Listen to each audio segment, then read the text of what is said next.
అందరూ full prepared గా ఉన్నారు.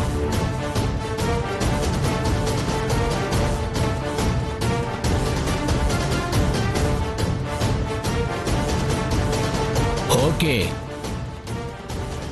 కానీ ఒక్క విషయం మాత్రం గుర్తుంచుకోండి. ఎంత న్యాయంతో అడ్డుపడినా నేరం చేసుంటే మాత్రం చట్టం నుంచి ఏ నేరస్తుడు తప్పించుకోలేడు. కాస్త టైం పడుతుందంతే.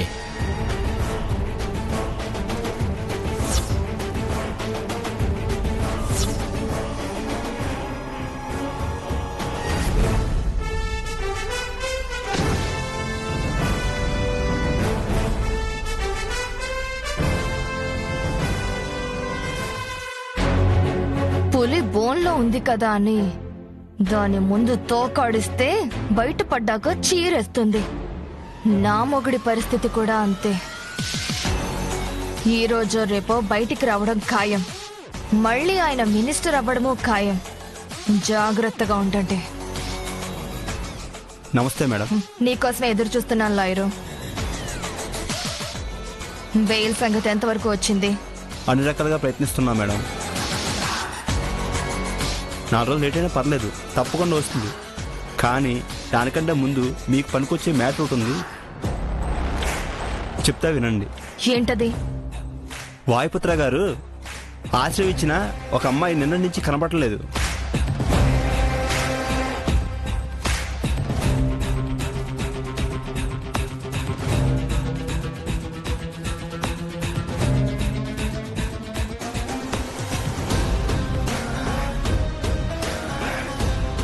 దీన్ని మీరు అడ్డు పెట్టుకుని మీ పాతబాగా తీర్చుకోవచ్చేమో, ఒకసారి ఆలోచించండి. నువ్వు చెప్పింది నిజమైతే ఖచ్చితంగా పగ తీర్చుకోవచ్చు లాయరు. కానీ ఆ ఫ్యామిలీలో తల్లి నుంచి పిల్ల వరకు అందరూ మంచోళ్లే. ఆడపిల్లల్ని మోసం చేసి కడుపులు చేసి ప్రాణాలు తీసేంత చెడ్డోళ్ళు ఎవరూ లేరే.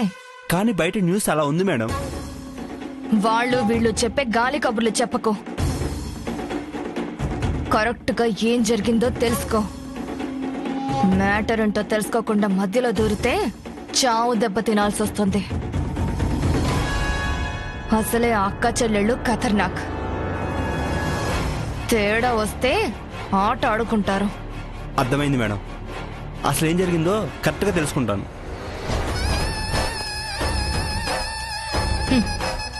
ఇన్నాళ్లకి వాయుపుత్ర కుటుంబం మీద పగ తీర్చుకునే ఛాన్స్ వచ్చింది. ఇది నిజమైతే ఈ ఛాన్స్ ని మిస్ చేసుకోకూడదు. సారు రా. సారు ఎక్కడికి రా చెప్తాను. ఏమైంది? రా చెప్తానంటున్నాను కదా. ఏమైంది సారు? ఏమైందంటావేంటి? పోలీసులు నిన్నే అనుమానిస్తున్నారు, నిన్ను అరెస్ట్ చేయాలని కూడా చూస్తున్నారు. అక్క బెయిల్ తెచ్చింది కదా, ఇంకేంటి ప్రాబ్లం? బెయిల్ వచ్చినంత మాత్రాన కేసు సాల్వ్ అయినట్టు కాదు కదా. వదలమని చెప్తున్నారు కదా. ఎలాగైనా నిన్ను అరెస్ట్ చేస్తారేమోనని భయంగా ఉంది. ఇదంతా ఎందుకు? నేనే హత్య చేశానని చెప్పేస్తాను. సారు ఆవేశపడద్దు. నన్ను అరెస్ట్ చేసినా మీరేం చెప్పకూడదు. నా వల్ల కాదు. నీ భర్తగా నిన్ను కాపాడుకోవాల్సింది పోయి నేను చేసిన దానికి పోలీసులు నిన్ను అరెస్ట్ చేస్తుంటే చూస్తూ ఎలా ఊరుకోగలను? వదిన సమయానికి బెయిల్ తీసుకొచ్చింది, లేదంటే ఇందాకే చెప్పేసి ఉండేవాడిని. చెప్పకూడదని చెప్తున్నాను కదా, అర్థం కావట్లేదా మీకు? మీరు కావాలని చంపలేదు కదా. పైగా తనెవరో పుణ్యాత్మురాలా? ఎన్నో పాపాలు చేసి మన కుటుంబాన్ని నాశనం చేయడానికి వచ్చింది. పాపం పండి మీ చేతుల మీదుగా ప్రాణం పోయింది అంతే. అందులోంచి ఎలా బయటపడాలో ఆలోచించాలే తప్ప ఆవేశపడి ఇరుక్కుపోవద్దు. అర్థమైందా?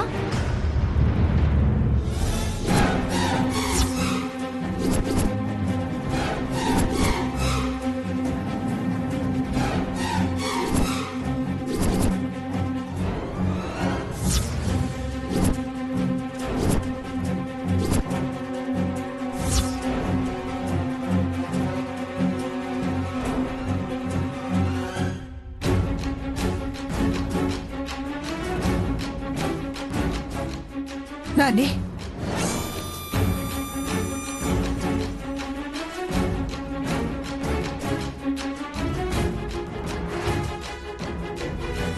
పల్లవి ఇంట్లోంచి వెళ్ళిపోలేదా?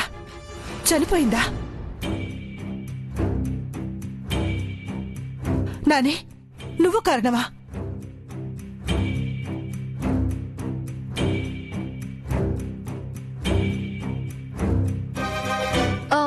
అదేం లేదత్తయ్యా, అది కర్మ కాలిపోయిందంతే. మీరేం కంగారు పడద్దు.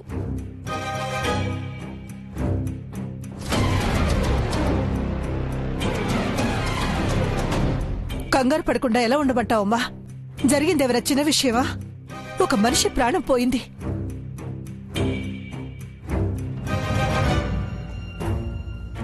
ఇప్పటికే పోలీసులకు అనుమానంగా ఉంది. వాళ్ళకి ఏ చిన్న ఆధారం దొరికినా అంతే. ఏ ఆధారమూ దొరకదత్తయ్యా. నేను అన్ని జాగ్రత్తలు తీసుకున్నాను. ఈ విషయం మనకి తప్ప బయట ఎవరికి తెలియదు. తెలిసే ఛాన్సే లేదు.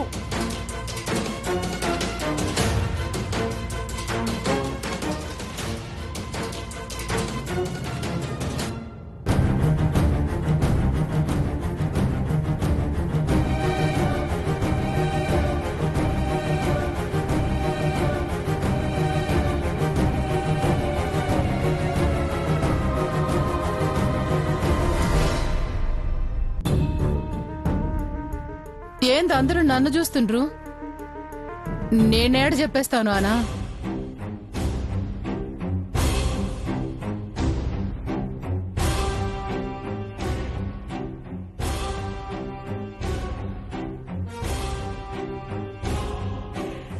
నా కొడుకు, నా కోడలు, నా కుటుంబం తెలిసి నా కుటుంబాన్ని సమస్యలు పాలు చేస్తానా?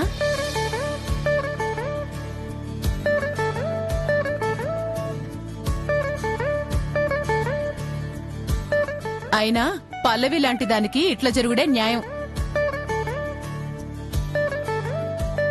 దాని మీద జాలి చూపాల్సిన పనిలే, తప్పు చేశామని బాధపడాల్సిన పనిలే.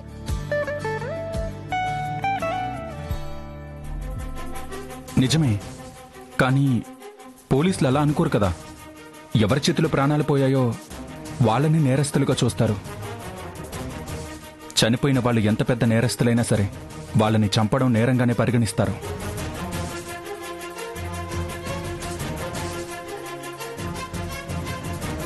అవును, బాడీని ఏం చేశావు? అది మాత్రం అడగకండి. ఆ నిజం ధరణితోనే ఉండిపోనివ్వండి.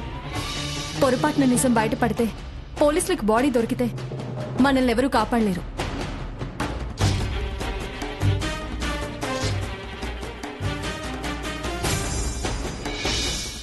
ఈ రోజు కాకపోతే ఏదో ఒక రోజు దొరికే ఛాన్స్ లేదంటావా?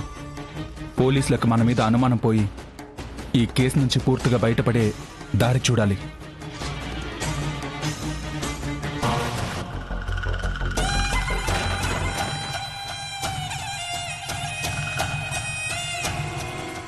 నాకు ఒక ఐడియా తట్టింది.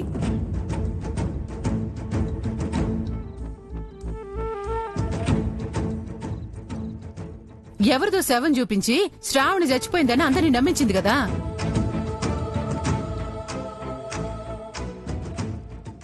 గట్లనే మనం ఒక శవం చూపించి పల్లవి ఆత్మహత్య చేసుకుందని నమ్మిస్తే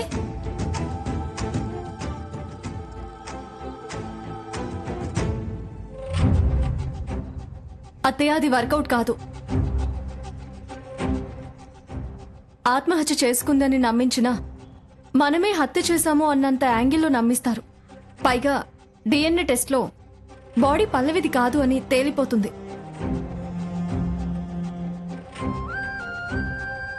అప్పుడు పల్లవి ఎక్కడో ఒక చోట బతికి ఉందని నమ్మిస్తే?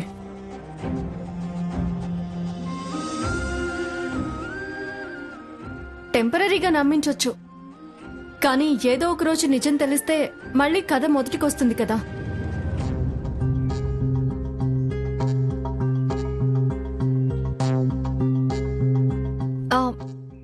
అక్క, అయితే ఏం చేయాలో నువ్వే ఆలోచించు.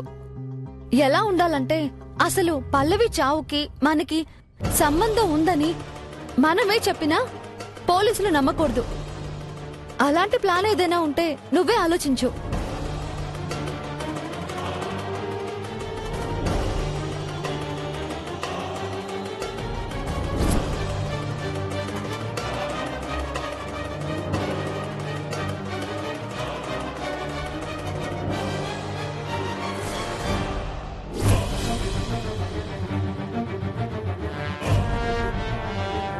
ఈవిడ టీవీలో వస్తుందేంటి?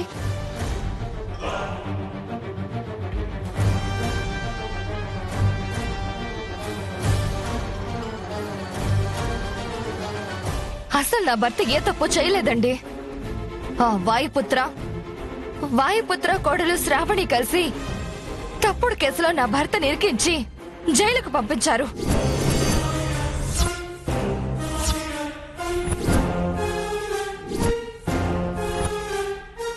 అసలు వాళ్ళకి మాకు ఈ గొడవలు ఇప్పటివి కావులేండి.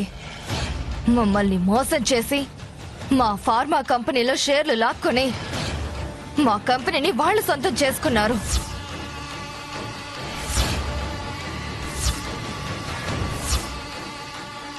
వాళ్ళ బతుకే మోసం, వాళ్ళ చరిత్రే ద్రోహం.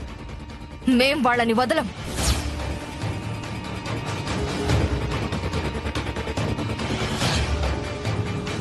మా కంపెనీ మా చేతికొచ్చే వరకు మేం పోరాటం చేస్తాం. ఖచ్చితంగా మా చేతికి దక్కించుకుంటాం.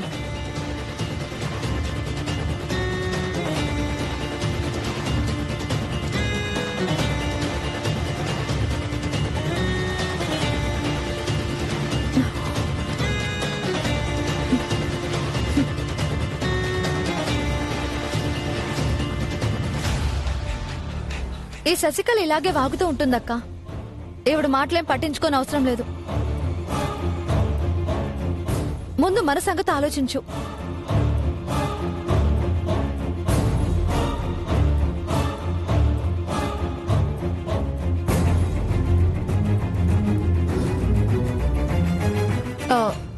ఆలోచించాను, మంచి ఐడియా వచ్చింది.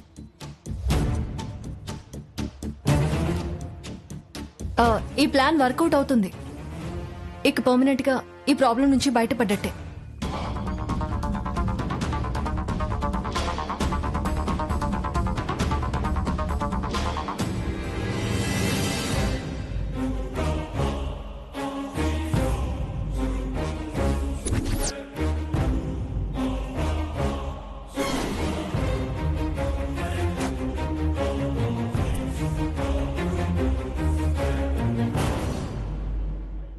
ఇది ప్లాన్. ఐడియా బాగుందక్క, కానీ అనుకున్నది అనుకున్నట్టుగా జరగకపోతే ప్రస్తుతానికి ఇంతకు మించి వేరే దారి లేదు. అందరం ఒకే మాట మీద ఉండి అనుకున్నది అనుకున్నట్టుగా చేయడానికి ప్రయత్నిద్దాం. ఏమంటారు?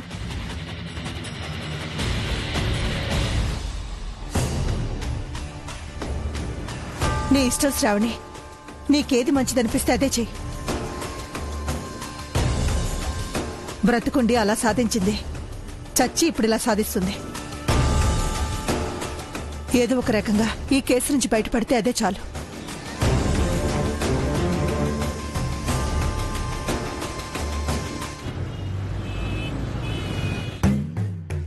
సార్, శ్రావణి ఖతర్నాక్ లాయర్ సార్. మనం అరెస్ట్ చేస్తామని ముందే ఊహించి యాంటిసిపేటరీ బెయిల్ ఎట్టా తెచ్చిందో చూసింటారు కదా. ఆవిడ తెలివితేటలు ఆవిడకుంటే మన అధికారాలు మనకున్నాయి కదా.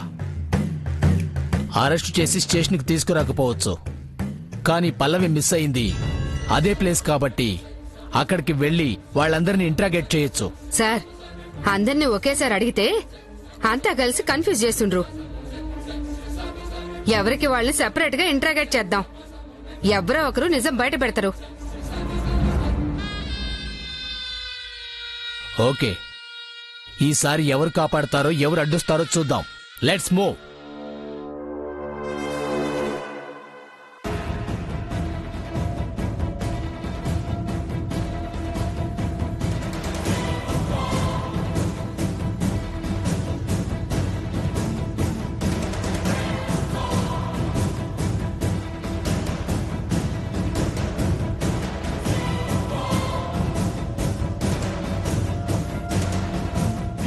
రాలాయరు. వాయుపుత్ర ఫ్యామిలీ మీద యుద్ధం ప్రకటించాను. ఇప్పుడు నువ్విచ్చే ఇన్ఫర్మేషన్ ని బట్టి నేను అటాక్ చేస్తాను. ఇంకేం తెలియలేదు మేడం. ఆమె పారిపోయిందని ఇంట్లో వాళ్ళు అంటున్నారు, పోలీసులు చంపేశారు అంటున్నారు. ఎంక్వైరీ చేసి ఆధారాలు దొరికితే గానీ ఖచ్చితంగా ఏది చెప్పలేం. మనం కూడా ఖచ్చితంగా ఇది అని తెలిస్తే గాని ముందుకు వెళ్ళలేమే. అయినా పోలీసుల వరకు ఎందుకు? నువ్వు చేయాల్సిన ఎంక్వైరీ నువ్వు చెయ్యి. ఆల్రెడీ మన కుర్రోళ్ళు అదే పనిలో ఉన్నారు మేడం.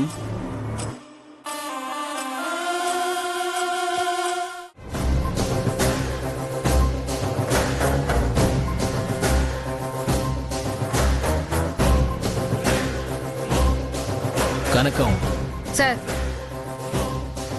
అసలైన నేరస్తుడు ఒంటరిగా దొరికినప్పుడు బెదిరిపోతాడు, భయపడతాడు. ఖచ్చితంగా దొరుకుతాడు. ఆ భయాన్ని క్యాష్ చేసుకోవాలి. నిజం ఎలాగైనా బయటకు కక్కించు. ఓకే సార్, నేను చూసుకుంటాను.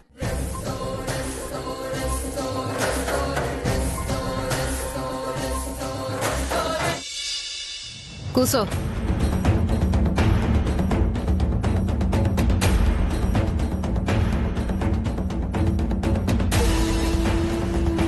నా సర్వీస్లా నీ అంత ఖతర్నాక్ లేడీని ఏడా చూడలే. పోలీసుల్ని కాపలాగా పెడితే ఆళ్లకు మత్తు మందిచ్చి శాల్తీనే గల్లంతు చేసినావు. నువ్వెంత కాదన్నా, నువ్వేం చేసినా మాకెరికైతది. మర్యాదగా ఏం చేసినావో చెప్పినావా సరే, లేదంటే ఫ్యామిలీ మొత్తం మీద కేసు బుక్ చేసి అందర్నీ లోపల పెట్టిస్తాం, నరకం చూపిస్తాం.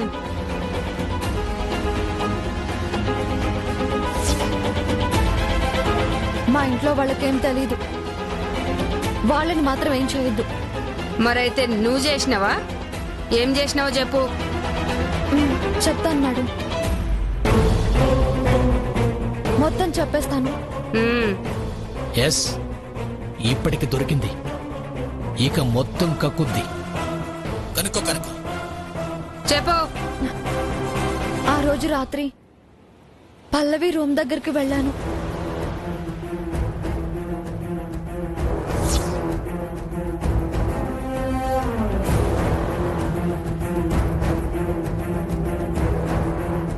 మీ కానిస్టేబుల్స్ బయట కాపలాగా ఉన్నారు. వాళ్ళకి నీళ్లల్లో మత్తు మందు కల్పించి వాళ్ళు పడుకున్నాక లోపలికి వెళ్ళాను.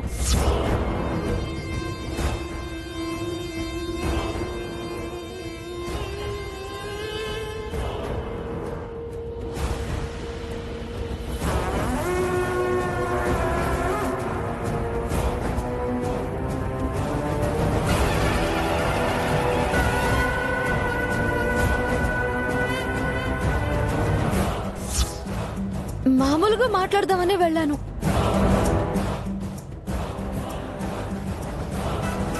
కానీ లోపలికి వెళ్లేసరికి అక్కడ పరిస్థితి వేరేగా ఉంది. తను మాకు చేసిన ద్రోహం, మోసం ఇవన్నీ ఎవరికో చెప్తూ ఉంది. నన్ను చూసి దొరికిపోతానన్న భయంతో పారిపోవాలనుకుంది.